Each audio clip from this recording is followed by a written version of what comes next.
यहाँ पे हमारा एक स्प्लिट एयर कंडीशनर वर्क कर रहा है। हम लोगों ने इसकी पीसीबी चेंज की है। इससे पहले वाली पीसीबी में एरर्स आ रहे थे, प्रॉब्लम थी, तो इस पीसीबी को चेंज किया है।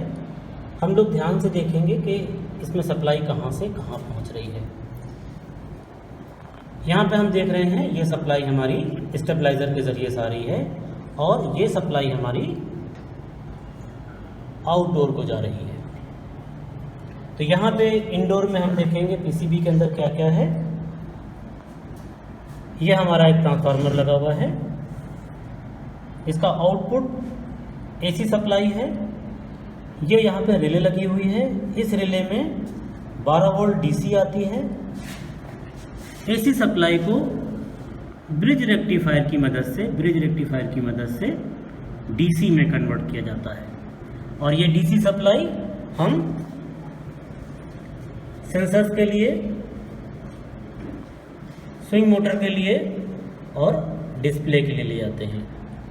ये हमारा डिस्प्ले यहाँ पे लगा हुआ है। तो चलिए हम लोग एक एक करके सारे कंपोनेंट्स को चेक करते हैं कि जो हम लोगों ने काम किया है वो प्रॉपर वर्क कर रहा है कि नहीं कर रहा है। तो यहाँ से हम लोग एक एक कंपोनेंट को चेक करेंगे। इसका वोल्टेज का प्रिंसिपल, ये हम लोग ट्रांसफार्मर को चेक कर रहे हैं। ट्रांसफार्मर का आउटपुट हमारा एसी वोल्टेज में आएगा।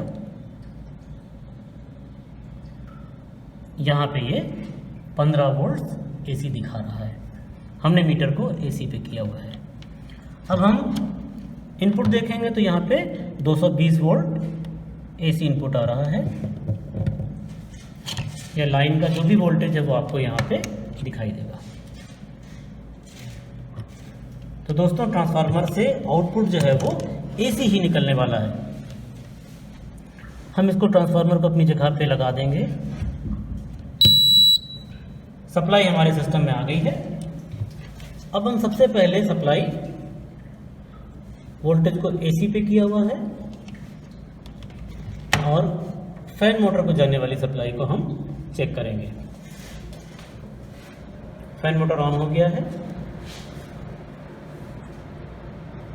ये फैन मोटर के डिफरेंट फंक्शंस हैं। यहाँ पे ऑटो हो गया, हाई हो गया, लो हो गया, मीडियम हो गया। तो पहले हम इसको लो पे करके चेक करते हैं कि यहाँ पे सप्लाई कितनी आ रही है।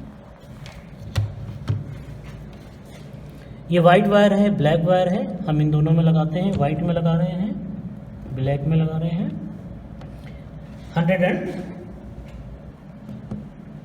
145 वोल्ट यहाँ पे हमको दिख रहा है।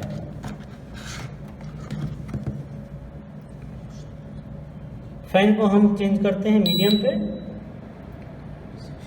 157, 160 वोल्ट दिख रहा है। मैक्सिमम पे करते हैं 186, 185 वोल्ट दिख रहा है। तो इस तरह से हम लोग फैन मोटर को चेक कर सकते हैं। इसी तरह से अगर हम कैपेसिटर वाले पॉइंट को रखेंगे तो ये वोल्टेज हमेशा आपको बढ़ के मिलेगा। कितना डिफरेंस आ रहा है? करीब करीब 100 वोल्ट का डिफरेंस आपको यहाँ पे नज़र आ रहा है। चलिए और वोल्टेजेस चेक करते हैं हम लोग। मीटर को डीसी पे कर लेते हैं। ये मीटर को हमने डीसी पे कर लिया और सबसे पहले हम यहाँ पे देखेंगे ये हमारे 2 सेंसर्स लगे हैं। ये सेंसर्स हमारे, एक तो ये ट्यूब पे लगा है जो आइस को सेंस करता है, माइनस टेम्परेचर को सेंस करता है, और दूसरा सेंसर हमारा रूम सेंसर है। ये सेंसर जब नहीं होते हैं या निकल जाते हैं या कट जाते हैं, शॉर्ट हो जाते हैं, तो यहाँ पे डिस्प्ले पे डिफेक्ट आता है। अगर हम इसको यहाँ से निकालेंगे तो कुछ ही समय में आपको डिस्प्ले पे यहाँ पे E1, E2 का, देखिए E1 का एरर दिख रहा है क्योंकि दोनों सेंसर निकाल दिए हैं, तो ये E2 एरर भी यहाँ पे आएगा। अब बहुत ध्यान से हम इन सेंसर्स को चेक कर सकते हैं कि यहाँ पे प्रॉपर सप्लाई आ रही है कि नहीं आ रही है। ध्यान से चेक करेंगे, 5 वोल्ट डीसी आपको यहाँ पे दिखाई देगा। 5 वोल्ट डीसी आपको यहाँ पे नज़र आएगा, क्लियरली दिख रहा है। दूसरे सेंसर में भी सेम कंडीशन रहेगी, 5 वोल्ट डीसी दिखेगा। इसी तरह से सेंसर्स को भी हम लोग चेक कर सकते हैं। सेंसर जो है वो किलो ओम में रेजिस्टेंस दिखाएंगे, तो हम इसको ओम पे कर लेंगे मीटर को। 5 किलो ओम के आसपास का रेजिस्टेंस हमको यहाँ मिलना चाहिए। 4.51 किलो ओम रेजिस्टेंस मिल रहा है। हम अभी इसको ठंडा करेंगे सेंसर को तो रेजिस्टेंस बढ़ने लगेगा, गर्म करेंगे तो रेजिस्टेंस कम होने लगेगा। हाथ से छू के गर्म करें इसको, दोनों।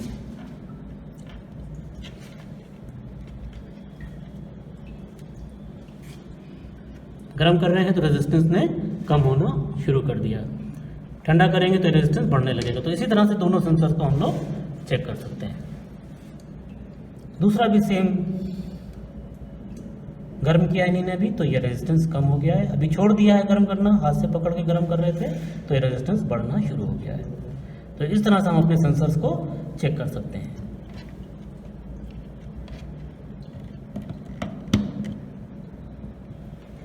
E2 दिखा रहा है अभी, E1 E2 दिखाता रहेगा ये। हम इसको दोबारा से स्टार्ट करते हैं।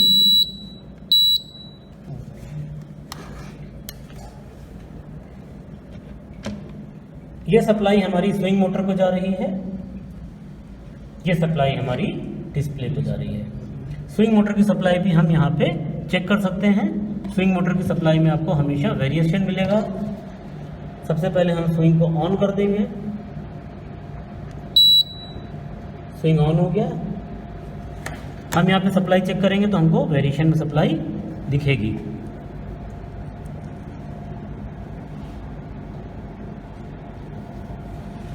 इसे हम डीसी पे कर लेंगे।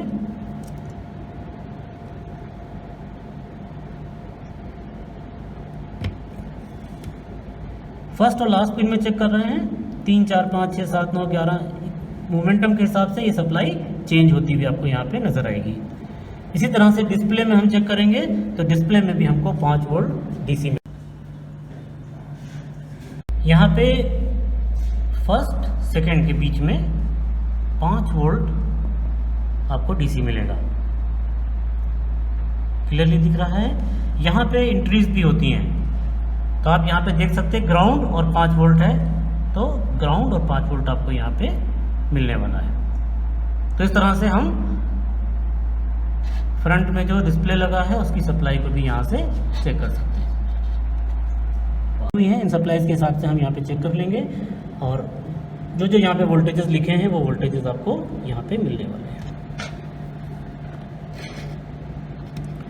अब एक पॉइंट ये आता है कि हम यहाँ पे किस पॉइंट के ऊपर, रिले के 2 पॉइंट्स हैं, किस पॉइंट के ऊपर हम कंप्रेसर की सप्लाई दें, तो उसको चेक करने के लिए हम फ्यूज के साथ में कंटिन्यूटी चेक करेंगे। जिस पॉइंट से कंटिन्यूटी दिख रही है उसी पॉइंट पे हम कंप्रेसर की सप्लाई देंगे। तो यहाँ से भी हम ऑफ करते हैं। ऑफ करने के बाद हम मीटर को अपने कंटिन्यूटी पे लाते हैं।